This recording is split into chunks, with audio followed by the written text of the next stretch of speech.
This is the Book of Mormon, Digging Deeper. I'm your host, Mark Swint.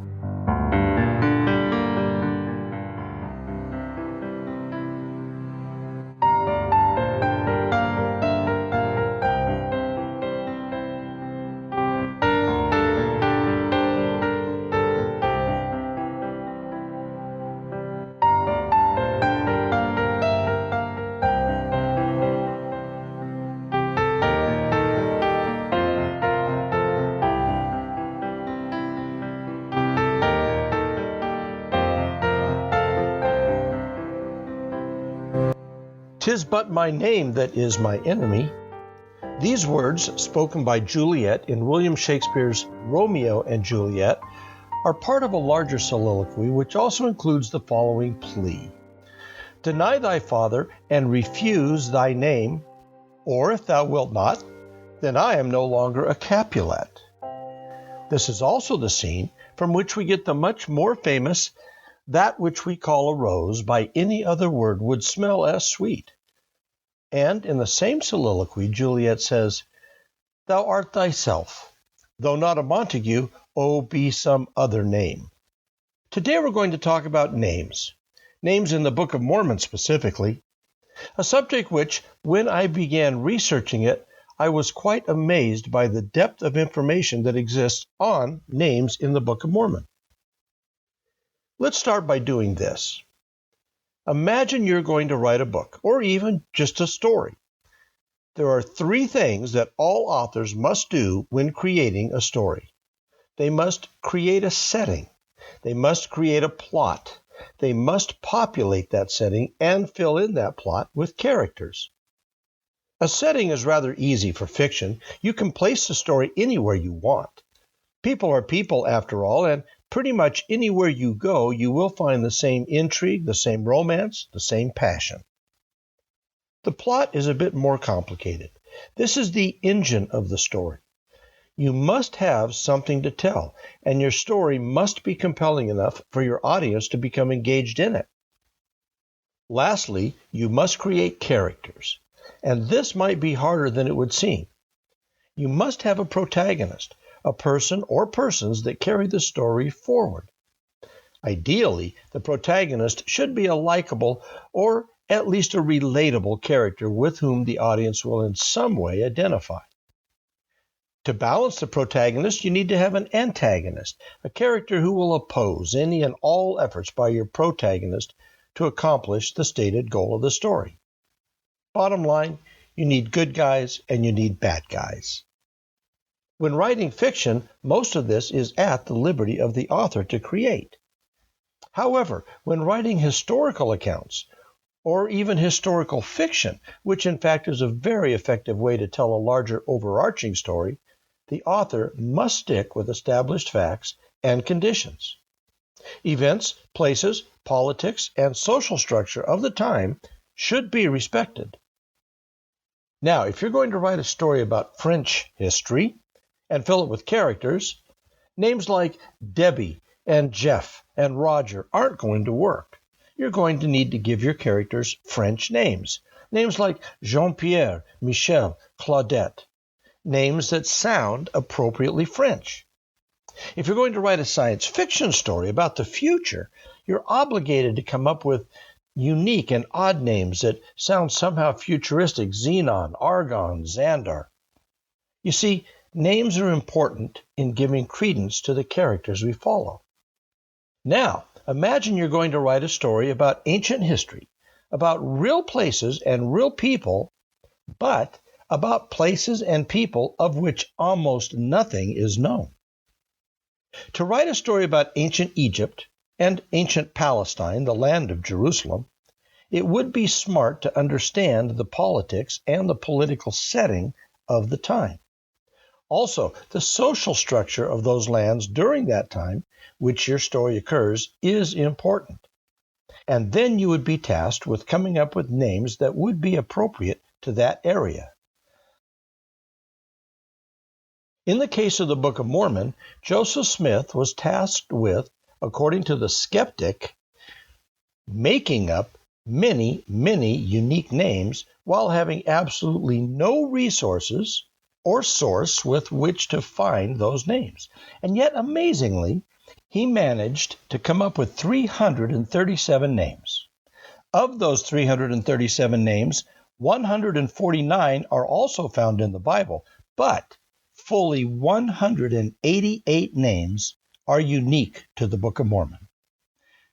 Now, if I were a detractor of the Book of Mormon, I think names is the place where I would begin my disputations because, in light of the tremendous amounts of archaeological research and discovery that have been made in the ensuing years since the Book of Mormon was published, 191 to be precise, I would suspect that the fraud of the Book of Mormon could be most easily exposed in the names it contains. One of the first things anyone studying the Book of Mormon needs to know is that even though this book starts in Jerusalem with two families that are of the house of Israel and from the tribe of Joseph, much, if not the majority, of the cultural aspect of the book and the times, including names, is heavily influenced by Egypt. You see, Jerusalem was part of Palestine, and Palestine was part of Egypt. The pharaoh at the time of Lehi was Pharaoh Necho II of the 26th dynasty. In fact, Palestine had been a hotly contested piece of land for over 1,000 years by the time Lehi took to the streets to prophesy. Babylon was the most aggressive invader at the time, but Assyria and Persia, along with a host of others, had been in the fray for a long, long time. Much of Lehi's prophesying revolved around the coming destruction of Jerusalem, which Nebuchadnezzar and the Babylonian forces wrought upon Jerusalem just a few years later. So names in Palestine reflected all of these influences, and a mix of Arabic, Israelite, Egyptian, and even Greek names abounded in 600 BC. All of this means that as we read the Book of Mormon, we should see a mix of names that would only complicate the work if it were being fictitiously or fraudulently made up. If Joseph Smith had decided to create a fantasy story and present it as a true historical record, he would have faced a monumental job of keeping names, traditions, and cultural items straight, and he would have had to do it at a time when there was no knowledge of those items in the world. All of these subsequent archaeological discoveries were made after the Book of Mormon was published. So let's take a look at some archaeological discoveries and see just exactly what they reveal. A good place to start is probably with the Amarna letters, sometimes called the Amarna tablets. They are clay tablets primarily consisting of diplomatic correspondence between Egypt and its representatives in Canaan and Amurra between 1360 and 1332 BC. The letters were found in Upper Egypt at El Amarna, the modern name for the ancient Egyptian capital of Akhtaten, which was founded by the pharaoh Akhenaten during the 18th dynasty of Egypt. They were first published in 1907, and then a second tranche was published in 1950. These were followed by discovery of the Lachish letters, discovered in 1935 by James Leslie Starkey at excavations in Lachish, in the Shephelah region of Israel between Hebron and the Mediterranean. These were written in Jerusalem right at the time of Lehi. After that, we have the Dead Sea Scrolls, discovered a few years later in Qumran, and the countless other artifacts and documents that have since been discovered and translated, all of which were able to be translated because of the discovery of the Rosetta Stone. We'll talk about that in a minute. These translations have given us a window into the culture of Egypt and Palestine and the Middle East, not only during Lehi's time, but before and after. The Amarna letters are of great significance for biblical studies as well as Semitic linguistics, since they shed light on the culture and language of the Canaanite people in pre-biblical times.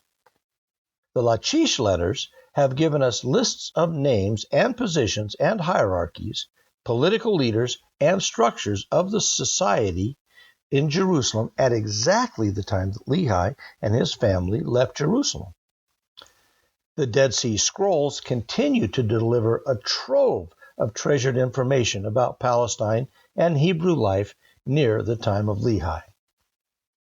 When we talk about names, we need to talk about variations. Variations are a common part of names in all places and in all cultures. Right here in our own land, a name like Debbie, which used to be spelled Debbii, can be Debi or Debby, or whatever other variation they come up with. Tammy, the same thing, Tammy, Tammi, Tami. My friends just had a little baby boy, and they have a Dutch background. Their little boy's name is Skylar, but it's spelled Schuyler, and it looks just like Schuler, but it's Skylar. So variations in names are allowed, and in fact, in a society of people who break off and form their own culture, you would expect variation in spelling while maintaining a relationship to the root name and culture, which is exactly what we have in the Book of Mormon. As the secrets of ancient Egypt were uncovered, it became apparent that the ancient Egyptians also displayed a significant variation in their names as well. As an example, let's look at the name Ammon, which happens to be the most common name in Egypt.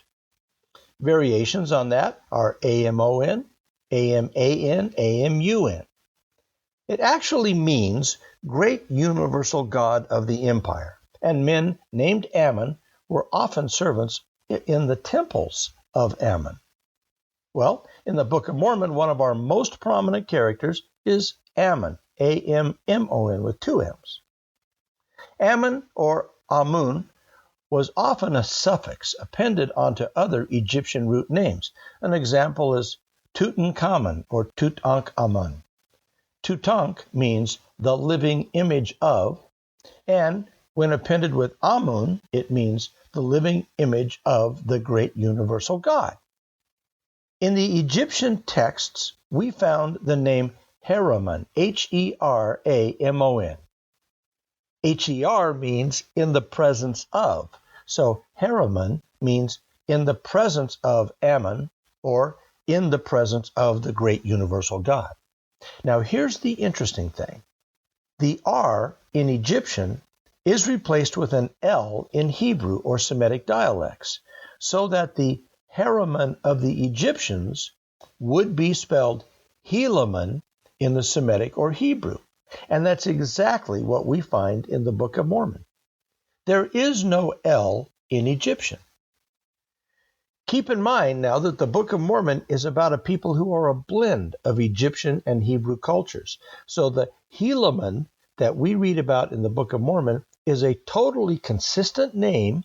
And not only that, but we see in the Book of Mormon that Helaman's name is consistent with his calling as a leader and a prophet who is clearly in the presence of God.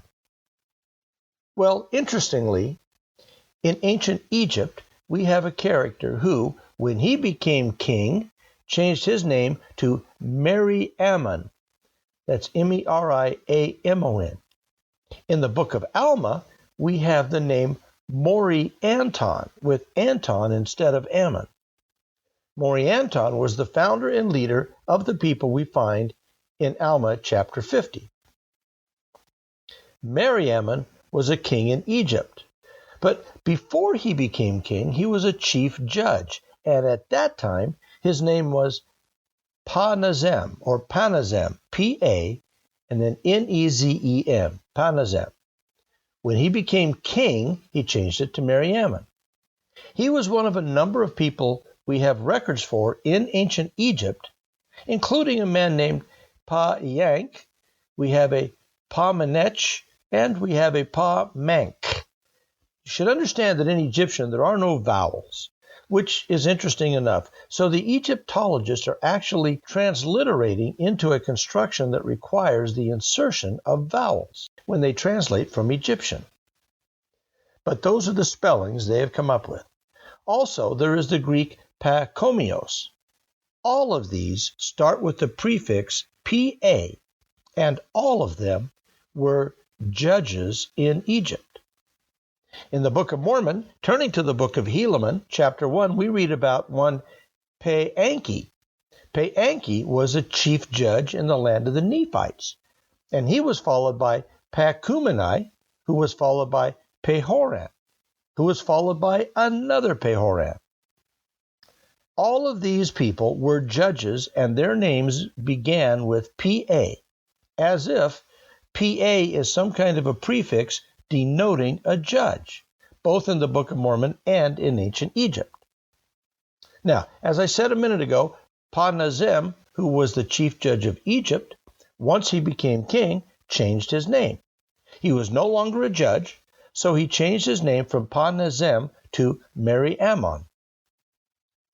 Now let's talk about Peank for a minute. This would be the Egyptian Peank. The great LDS scriptorian Hugh Nibley states the following. Peank was the son of Kerahor, the chief high priest of Ammon. Nibley then goes on to state, the name in the form Peanki is borne by two rulers of the south of Egypt, in the first and the fourth kings of the 25th dynasty, which was just before the time of Lehi. And it is absolutely identical with the Peanki of Helaman, chapter 1, verse 3. And there's more. Referring to a picture and translation of hieroglyphs made by Max Burkhardt that translates the pictures as Kerahor, God servant, chief of Ammon, king of the gods, Nibley points out that his name was the full title of Kerahor before he became king of Thebes. And in Alma 30, Korihor is sent by Ammon, whose office of high priest over the people of Ammon has important judicial functions, to be tried before the chief judge of the land. Just such a combined and general authority was enjoyed by Kerahor in Egypt as chief servant of Ammon. And by the way, when acting as the chief servant, his title was Hem, H-E-M. The Ammon in the Book of Mormon has a brother named Hem, H-E-M. And speaking of Korihor, we have a couple of Korihors in the Book of Mormon. This one in Alma 30 that was the Antichrist, and another later on who was Peanki's father. How interesting that we not only have similar names in the Book of Mormon to later discovered history in ancient Egypt, but that we also have the same relationship for the second Korihor in the Book of Mormon to his son Peanki, who became a chief judge in the land. The Peanki in the Book of Mormon was the son of Korihor, similar to Peank in the Old World, who was the son of Kerahor. And by the way, that Peanki was, for a time, an ambassador from Egypt to Palestine, which is, of course, the land of Jerusalem, where Lehi was from. And so you can see the connection there. It would be totally reasonable to assume that these were names that would be familiar to and in the minds of Lehi and Ishmael and their families as they came to the Americas and started their own new civilizations. When I was a teenager, I was introduced to the Book of Mormon for the first time. I was 16, and the very first impression that I had of the Book of Mormon was about the four sons of Lehi. There was Laman and Lemuel, biblical sounding for sure, and then Nephi, which was a weird name I'd never heard of, but okay. And then you had Sam, and that struck me as so odd. In this setting, Sam sounded so pedestrian and boring. Laman, Lemuel, Nephi, and Sam. I thought, if I were making up names, I sure wouldn't throw Sam in there. That would be like saying Lehi, Jacob, Joshua, and Dave. It just doesn't fit. Well, it turns out that both Nephi and Sam are very common names in ancient Egypt. Very common names. One very famous Sam in Egypt was called Sam Tawi, T-A-W-I. In fact, you may have heard of Sam Tawi by the name that he took once he became Pharaoh. He took the name Tutmosis III. The name Sam Tawi means uniter of the two kingdoms. Sam could also just be translated as the word united, in keeping with the fact that the name Sam in Egyptian refers to unite or united. It's interesting that in the Book of Mormon it is clearly stated that Sam's seed will be united with Nephi's. So you see the continuity, the consistency of these names? And speaking of these names, consider this. Laman and Lemuel, Lehi's first two sons, have names that are decidedly Arabic or Bedouin. Nephi and Sam are clearly Egyptian names, and then the last two sons born in the wilderness are Jacob and Joseph, both traditional Hebrew names. Nibley makes the point that Laman and Lemuel were probably born while Lehi was starting out as a trader and probably spending much of his time in the desert with the Bedouins. Accordingly, they got Arabic names. Nephi and Sam came along later once he was established in the land of Jerusalem, and so it was reasonable for him to have adopted Egyptian names for them. Once in the Americas, free from Egyptian rule and on a mission from the Lord, he gave his last two sons purely Hebrew names. When you think about it, this is striking and a subtle detail that I don't think Joseph Smith, or anyone for that matter, would have thought to come up with if they had been making up this story. Now, how about place names in the Book of Mormon? In ancient Egypt, the most prominent and official port that serviced most of the trade in Egypt, that was the center of trade for all of the Mediterranean and the official port, was named Sidon. Today it is called Sayada or Siada and is part of Lebanon, but it was a very important port, and so anybody who was a trader or merchant would have been very familiar with the port of Sidon. We know from the research that has been done that Lehi was in fact a trader. He had wealth of all different types of goods, indicating that he was a trader, a merchant. He certainly would have been familiar with the port of Sidon, and it is reasonable that his sons would have been as well. So it is no surprise that in the Book of Mormon, the most prominent river that we have, and in fact the only river mentioned in the New World in the Book of Mormon, the river upon which trade was obviously conducted was the River Sidon, and it was mentioned a lot. That river was described as flowing south to north, and here again we find a detail that seems remarkably specific and which could have been a target for criticism. But once again, later knowledge came along that seems to support this notion. There is a major river in Mexico that flows south to north. I have seen it with my own eyes. I believe from my journeys and travels in that land that the River Sidon is today the Rio Grijalva, which coincidentally flows from northern Guatemala into Mexico. It flows south to north. I've flown over it many times, and it seems to me to fit with the geography of the land as described in the Book of Mormon. But Sidon, in any event, would be an interesting name to throw in there.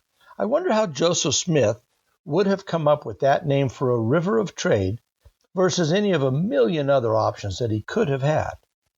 I'll bet he had never heard of the port of Sidon over in the Mediterranean, so lucky guess, I suppose. Speaking of the River Sidon, in the Book of Mormon there is a very interesting reference. In Alma, we read about a battle between the Nephites and the combined forces of the Lamanites and the Amlicites, which were gathered at the River Sidon. They were on the west side of the river, and once the Nephites crossed over to that side, the battle commenced in earnest.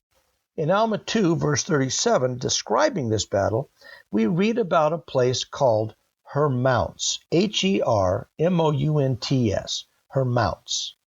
Let me read what it says here. Yea, they were met on every hand and slain and driven until they were scattered on the west and on the north, until they had reached the wilderness, which was called Hermounts, and it was infested by wild and ravenous beasts. You see, it was a land of wild and ravenous beasts, and while it was not devoid of human activity, it was a very, very dangerous and dark place, with many obstacles. It was not a place of civilization, but rather a place of hunting. According to a blog website called Book of Mormon Resources, we find some descriptions about this Hermounts. It was a wilderness of limited human population outside of Nephite political control. This land was northwest in the local land of Zarahemla. The wildlife indigenous to her mounts included large carnivores, and vultures were native to her mounts as well as other areas of highland Guatemala. The account in Alma 2 seems very strongly to be a fulfillment of a prophecy uttered by the prophet Abinadi in Mosiah 12 that indicated that the defeated, wounded invaders would, quote, be driven by men and shall be slain, and the vultures of the air and the dogs, yea, and the wild beasts shall devour their flesh. Then we move on to Alma 2, verse 38, and we read, many died in the wilderness of their wounds and were devoured by those beasts, and also vultures of the air. And their bones have been found, and they have been heaped up on the earth. Now, here's the interesting thing about her mounts, and this gets a little bit involved, so bear with me here, okay? Again, we're going to refer to Hugh Nibley because he has put a lot of effort into this information. I'm so grateful for him. I'm sorry that he's gone. What an amazing and interesting man he was, and what an amazing and interesting life he led. Anyway, the Greek Hermonthos was a transliteration of an Upper Egyptian name around Thebes. Interesting how Thebes keeps showing up. Remember that I said that in Egyptian there are no vowels? So, in Thebes, we have the name HR-MNTS. And if you wrote that down and looked at it, it would look like it would say Hermonths. This is translated as Hermonthos in Greek or Hermonths in Egyptian. In Egyptian, Hermonths is the falcon-headed warrior god Month, whose name is often written with a falcon on a standard as a divine determination of the Egyptian month or Mendes, which is the equivalent of the Greek god Pan, who was, now get this, the god of wild places and things. The god of wild places and things, Nibley continues, in the New World, the name may be analogous to the Mexican wilderness of Tehuantepec, which is translated as the hill of wild beasts. It stretches the imagination beyond reason to consider this as being coincidental. First of all, Hermonths is an awkward name. I wouldn't even know where you could come up with that weird name, Hermonths. It doesn't have the same fluidity or poetic sound of something like Abinadi, Coriantumr, or Zarahemla. These are nice-sounding words that are kind of fun to say, a little bit poetic. But Hermonths, it just seems like such a sharp, hard, odd word. And to have this be cognate with the Egyptian god of wild places and things, and in the Book of Mormon to be referred to as a land of wild and ravenous beasts, is just too coincidental to me. Now, a quick point about Hebrew names in the Book of Mormon. Quoting Hugh Nibley once again, their Book of Mormon forms are significant. The strong tendency to end in IAH is very striking, since the vast majority of Hebrew names found at Lachish end the same way, indicating that IAH names were very fashionable in Lehi's times. Now he's talking about names like Mosiah, Sariah, Amalekiah, etc. In this list are the older biblical names of Isaiah and Jeremiah, both used in the Bible and in the Book of Mormon. This practice fell away shortly after the fall of Jerusalem, and later archaeological records do not show the same propensity, although this form for names has enjoyed a resurgence in later years in our lifetime. There are a lot of kids running around named Isaiah and Jeremiah today. There's so much more we can talk about, but the bottom line is this. Had all of the archaeology on ancient Egypt and Palestine been uncovered years before or centuries before Joseph Smith undertook the translation of the Book of Mormon, then I guess if you were to stretch the imagination far enough, you could say, well, he just did all of his research and worked real hard and found all these names and then just changed them a little teeny bit for the Book of Mormon to make it sound Egyptian. But the fact is that Joseph Smith was translating in a vast and arid desert of knowledge about all things Middle East. Sure, we knew about the pyramids. We knew about some of the ancient temples.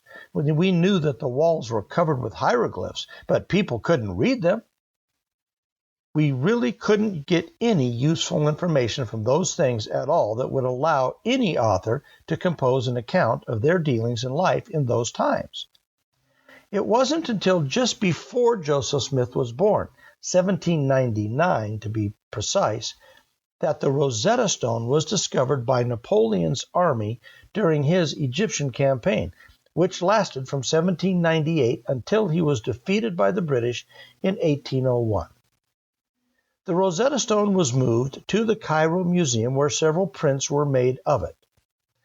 During the surrender of Napoleon to the British, possession of the stone was given to Britain, and it was brought to England in 1802 aboard the captured French frigate, the HMS Egyptienne. It was presented to King George III, and it was presented before the scholars of the Society of Antiquaries in London on March 11th of 1802. It was then transferred to the British Museum, where it sits to this day for all to see. The Rosetta Stone is a fascinating artifact. It has got to be one of the most valuable artifacts in the world today. It is a large stone that was inscribed with 3 versions of a decree issued in Memphis, Egypt in 196 BC during the Ptolemaic dynasty on behalf of King Ptolemy V. The top and the middle texts are in ancient Egyptian, using first hieroglyphic and then Demotic scripts, respectively, while the bottom is in ancient Greek. The decree has only minor differences among the 3 versions, so by using the ancient Greek, which we could read, and by some of the Demotic script, of which we had a few records, it became obvious that all 3 versions of this writing were telling the same story, and that's what opened up the window into Egyptian history. The first full translation of the Greek text was compiled in 1803 by Jean-François Champollion, working from one of the original prints. Later, in 1822, he announced the translation of the Egyptian script in Paris. Champollion is commonly referred to as the father of modern Egyptology. But the French version of the translation was not translated into English until 1858 and published by the University of Pennsylvania. That was 14 years after the martyrdom of Joseph Smith and fully 28 years after the publication of the Book of Mormon. It was that translation that opened up the study of ancient Egypt and which gave us an insight into the ancient Egyptian texts that were being found and uncovered through archaeological efforts. That information simply did not exist in 1830. Consider the extraordinary coincidental nature, for those who believe that the Book of Mormon was fabricated and made up by Joseph Smith, to come up with a book with 377 names. That alone is an astounding accomplishment. And while he may have borrowed 149 of those names from the Bible, to have 188 names that he had to create out of thin air is extraordinary. Those names had to follow a specific construction of prefixes and suffixes and relationships between the one and the other. We find out through later research in Egypt that those names and those prefixes not only were simply names, but that they had meaning, that they implied and indicated leadership and position and judgeship, and things of that sort. In the Book of Mormon, we have people changing names as they changed jobs, just as in Egypt. Now, one last bit of information about Book of Mormon names, and for this, let me quote Nibley once again from his book, Lehi in the Desert. Upon seeing these strange words before him, how could the illiterate Joseph Smith have known how to pronounce them? And upon hearing them, how could his half-educated scribe have known how to write them phonetically? Remember, these names are not translated into English like the rest of the book, but remain bits of the authentic Nephite language. According to David Whitmer and Emma Smith in interviews appearing in the Saints Herald, Joseph Smith never pronounced the proper names he came upon in the plates during translation, but always spelled them out. For any of the names that he wanted translated, this was because he didn't want any phonetic spelling. He wanted to be accurate. And both Oliver and Emma testified that whenever Joseph would come to a name, he would stop and he would very meticulously spell it.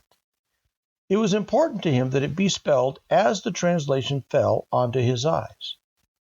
And again, this is about the man of whom Emma Smith later said, Joseph Smith could neither write nor dictate a coherent and well-worded letter, let alone dictating a book like the Book of Mormon. And though I was an active participant in the scenes that transpired, and was present during the translation of the plates, and had a cognizance of things as they transpired, it is marvelous to me, a marvelous work and a wonder, as much so as to anyone else. He could neither compose nor write a coherent letter because of his lack of education, and yet here he was, giving very precise spellings to words that he didn't understand at all. I found that interesting. I would think that an author would have so much ego that he would come up with a great name and be so proud of his accomplishment, and yet Joseph Smith never pronounced names. He always spelled them. It was important to him that they be spelled the way they were revealed. The subject of names in the Book of Mormon, to me, is a tremendously testimony-building aspect of this book. As I consider how extraordinary it would be to come up with a host of names that were supported by later archaeological discoveries, I realize that it just can't be done. It can't be done, that is, other than through the inspiration and guidance from Heavenly Father. I know the Book of Mormon is true. I invite you to ponder these things we've talked about today and then put Moroni's promise to the test. I have, and I did. I know that Joseph Smith translated the Book of Mormon by the power of God. I hope that you do some study on this subject on your own, and I hope that you enjoy it, and I hope that it builds your testimony. Until next time, I'm Mark Swent. Thank you for listening.